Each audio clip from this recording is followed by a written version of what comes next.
कंज़ा सना अब हमारे साथ मौजूद हैं, माहिर नफ्सियात हैं। कंज़ा साहिबा अस्सलाम वालेकुम, very good morning to you. इस एस्पेक्ट से भी आपसे बात करना चाहते हैं कि ये नेटवर्क बहुत आसानी से बच्चों को ट्रैप कर लेता है, ख़ास करके जो ग्रोइंग एज के बच्चे होते हैं, टीन एजर्स होते हैं। कितना आसान है इनका टीन एजर्स तक रीच करना, इस तरह के जो लोग होते हैं जो ड्रग डीलिंग करते हैं, और उनको माइल करना किसी भी नशे की तरफ।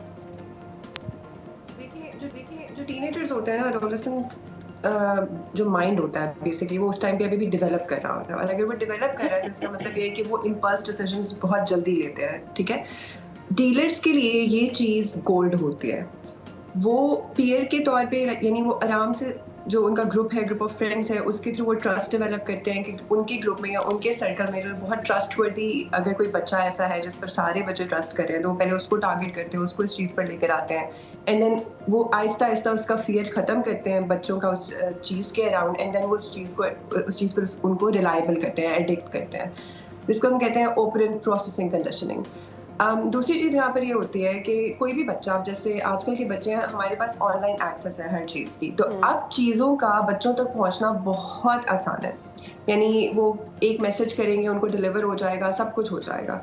लेकिन मसला यहाँ पर ये है कि why do they need the drug? Because बच्चे ड्रग से एडिक्ट नहीं हो रहे, बच्चे उस इमोशनल रिलीफ से एडिक्ट हो रहे हैं जो उस ड्रग को यूज़ करने के बाद उनको मिल रही है।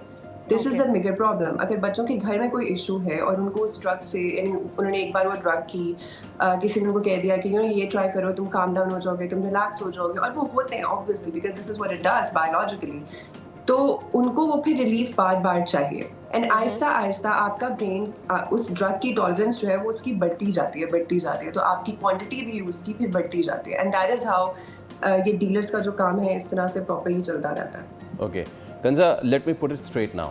हम आपसे इस मामले पे बहुत बार गुफ्तगू कर चुके हैं। मुस्तफ़ा आमिर कत्ल केस, अरमागान केस पे भी यू विद अस। हमें नहीं पता था कि उसके पीछे भी इन खातून का हाथ है। नाउ माई क्वेश्चन इज़, अमीर, और हो सकता है कि बहुत से लोग इसको क्रिटिसाइज़ करें इस चीज़ को, बट अमीर घराने ही क्यों निशाना बन रहे हैं? क्या हमारे जो बच्चों हैं उनको रेस करने का तरीक़ा हमने बहुत सॉफ्ट कर लिया है? You go to any Gen Z today और उनसे आप हल्का सा डांट दें, कुछ भी कर दें, तो उनको डिप्रेशन हो जाती है। वो कहते हैं कि आप मुझे थोड़ा अलोन स्पेस दे दीजिए। मतलब हमारे टाइम पे तो स्पेस का कोई सीन था नहीं।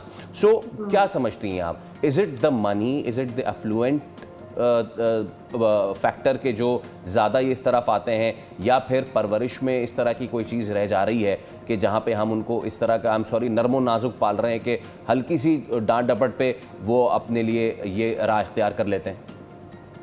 अगर परवरिश की बात कीजिए तो पेरेंटिंग स्टाइल हम कह सकते हैं, बिकॉज आजकल का जो हमारा जो कल्चर है उसमें most of the times both parents are working और माहौल डिफरेंट है। पहले हमारा माहौल डिफरेंट होता था, हमारे ऊपर सुपरविजन के लिए एक पेरेंट लाजमी प्रेजेंट होता था। अभी भी सुपरविजन है डेफिनेटली, बल्कि बहुत बेहतर सुपरविजन है when they are working together in most of household. Not every household is a target like this, लेकिन अब हमारे पास इंफॉर्मेशन बहुत ज़्यादा है। ठीक है, अब जो बच्चे हैं जब वो फ़ोन यूज़ करते हैं तो उस पर कॉन्स्टेंटली ये बातें हो रही हैं, डिप्रेशन ये होता है, एंजाइटी ये होती है, they are very well aware. So when they are well aware they emotionally relate to that thing. और क्योंकि अब माँ बाप जो हैं वो, पहले पुराने ज़माने में ये होता था कि अगर हम कोई इस तरह की बात करते थे कि डिप्रेशन हो रहा है, एंजाइटी हो रही है, समथिंग लाइक दैट, तो उसको इतना सीरियसली नहीं लेते थे, ना उनको इतनी खास समझ आती थी। अब के parents are very well informed, उनको इस चीज़ का पता है कि एंजाइटी क्या होती है, क्या करती है, डिप्रेशन क्या होता है, उसमें क्या हो रहा है बच्चे के साथ, तो वो खुद भी उस चीज़ को बहुत सीरियसली लेते हैं। और जब वो बच्चा देख रहा है कि this is something that is serious, तो ऑब्वियसली उसकी वो टॉलरेंस नहीं बढ़ी ना, उसकी वो रिजिडिटी वहाँ से डेवलप नहीं हो रही है। सो कोई भी चीज़ होगी वो फौरन से कह देगा कि नो, मुझे आप बहुत ओवरवेल्म कर रहे हैं, या मुझे आप बहुत ज़्यादा, मैं इस टाइम पे बहुत ज़्यादा ओवरवेल्म हो गया हूँ, या मेरी ADHD जो है वो ट्रिगर हो रही है, एंजाइटी ट्रिगर हो रही है। So this will actually be used as a protective layer for the kid. Age पहुंचने से पहले बच्चों के पास वो सारी इन्फॉर्मेशन है जो शायद उनके पास नहीं हो रहा है। Too much of information they have, but at the same time can I add a question, if आप कंटिन्यू कीजिएगा क्विकली। वो ये कि हमारा कूल जो है ना, हमने हमारे बच्चों में एक चीज़ है कि बहुत सारी चीज़ें वो इसलिए अडेप्ट करें, उनको लग रही है कूल है, मीडिया में वो बड़ी कूल लगती हैं, जिस तरह से अभी पेश भी किया जा रहा है ये पिंकी को जैसे कोई बड़ी ग्लैमरस चीज़, औरत आपने देख ली है, उनका बड़ा एक्सेस है, उनके पास बड़े पैसे हैं, तो ये बच्चों को कूल करती है, अट्रैक्ट करती है चीज़ें। बिसाइड्स ये पेरेंट्स का भी तो फेलियर है ना, सोसाइटी का भी तो फेलियर है अगर आपके बच्चे जो हैं वो इस तरफ जा रहे हैं। हमने कुछ तो मिस किया है। लेकिन सोसाइटी का तो बहुत सारी चीज़ों में फेलियर है, ऑब्वियसली बहुत सारी चीज़ों में फेलियर है। आई थिंक जैसे अभी आपने बताया कि काफ़ी अच्छे से हम इस किस्म की चीज़ों के ऊपर बात कर रहे हैं, तो सोसाइटी का फेलियर तो इसमें बहुत ज़्यादा है। लेकिन प्रॉब्लम ये नहीं है ना, क्योंकि अब हम मिल के सोसाइटी को बड़े लेवल पर तो ठीक नहीं कर सकते all of a sudden. So we have to work from our houses. जैसे आपने अभी थोड़ी देर पहले मुझे कहा कि अमीर घराने ही क्यों इस चीज़ के ऊपर ज़्यादा ट्रिगर हो रहे हैं, because there is space, there is a lot of space and there is not that much supervision and there is money. जहाँ पर मनी इन्वॉल्व हो रही है वहाँ पे एडिक्शन डीलर की तरफ भी आ रही है कि ये क्लाइंट है, ये पे करता रहेगा बार बार, this is my like confirmed authentic client कि मुझे यहाँ से एक इनकम मेरी कॉन्स्टेंटली जनरेट हो रही है। तो वो ऑब्वियस सी बात है, उसको भी नहीं छोड़ेगा, और ना ही वो बच्चा जो वो रिच किड जो उस ड्रग डीलर से वो चीज ले रहा है वो उसको छोड़ेगा, बिकॉज उसको तो रिलीफ मिल रही है ना। प्लस अगेन योर एलिमेंट कि वो कूल लग रहा है, वो एक्सेप्टेबिलिटी आ रही है।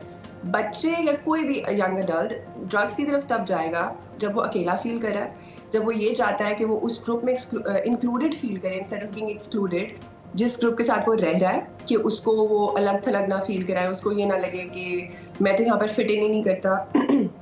और दूसरा, अगर वो किसी इमोशनल टॉर्मेंट से गुजर रहा है, अगर ये सारी चीजें इकट्ठी हो रही हैं तो और इसीलिए पेरेंट्स प्लस टीचर्स बात करना बहुत ज़रूरी है बच्चों से, अगर उनमें कोई भी पढ़ाई चेंजेस देख रहे हैं। Thank you so much. Yes, thank you so much कंजा, it was a wonderful time with you.